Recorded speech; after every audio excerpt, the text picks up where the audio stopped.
yeah. Let's talk about Rachel Reeves, because she's on the front page of the Times today, I think.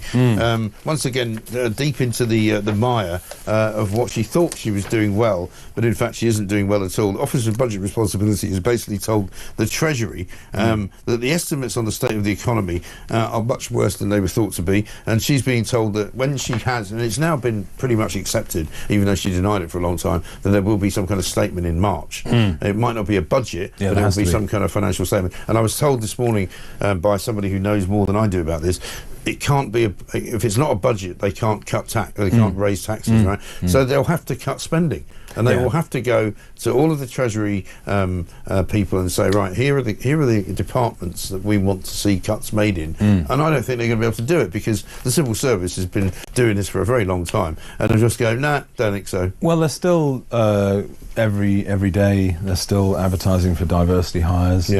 So they could cut all that. That would save £1 billion. They'd get a control of the. And they're not going to do what Trump does, which is just like, that's all finished. We're just going to fire all those people. Well, they should, really. They should. I mean, to be honest, that is the SDP's policy, is to get rid of all these I would posts. love to see that. You could get rid of that all of that stuff and replace it with one word. Impartiality. Yes. Just treat people with impartiality. And that's it, that does it. But yeah, I mean, Reeves is... Well, shouldn't that be the definition of equality? You know, equality sort of sits in the middle of that DEI thing. It's equity, I know, but you know, equality is surely about everybody being treated equally, not different people being treated differently. On merit, No, I mean, yes, a lot of these posts are really, put it frankly, Mike, are sort of anti-white racists. Trying to prioritise other people, give them jobs that they are not maybe qualified for. You know, so the whole thing, it's very divisive as well. A lot of the programmes they put in, it's not only costly, it actually does bring people apart. It tears people apart. It's not unifying in any organisation. And it's nothing to do with the business of what they're supposed to be doing. Not at all. It doesn't help the business. It doesn't promote any kind of you know, financial security or financial, you know, goodness. It's just interrupt. We used to call it the business interruption department, the HR department. Oh yeah, no. Well, it's not just. I mean, the DEI stuff isn't just the. I mean, look at England cricket. You know, it might cost, you know, £2 million. I think it's £2 million to the ECB for the posts and the stuff.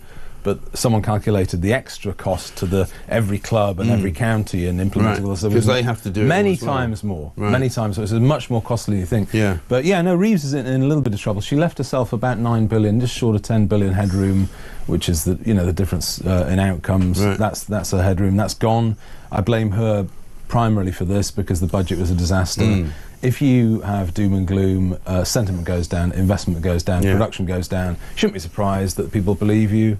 And of course, the headroom goes. And also the uncertainty of what happened in sort of August, September, October, because they were waiting to see what the budget was going to be. I mean, that's a whole quarter. Where nobody put any business into the UK. So the OBR are saying there is now a fiscal hole, and it'll be very, very tough. The other thing that we should probably mention, that you no doubt have mentioned, is that we're now in a global environment, a macro environment, which is challenging, to say the least, from the point of view of tariffs and trade wars. So that, again, if Britain does get roped into that, I happen to think we won't be, actually, because I don't think so. Trump's partly driven by sentiment on this, and I don't think he will. But if we were, then the OBR would have to issue another statement to say it's even worse, and things, you know, you'd have to cut harder or raise taxes even more. So it's a bit of a doom loop. Not good. No, it's not good at all. We've got plenty to do between now and 10 o'clock. William, good to see you. Thank you very much indeed. Thank you. William Clouston there from the SDP. I hear you've got Henry Bolton on board now as well. He came on the other day. And so he joined in. He's brilliant. So he's a good guy to get on board.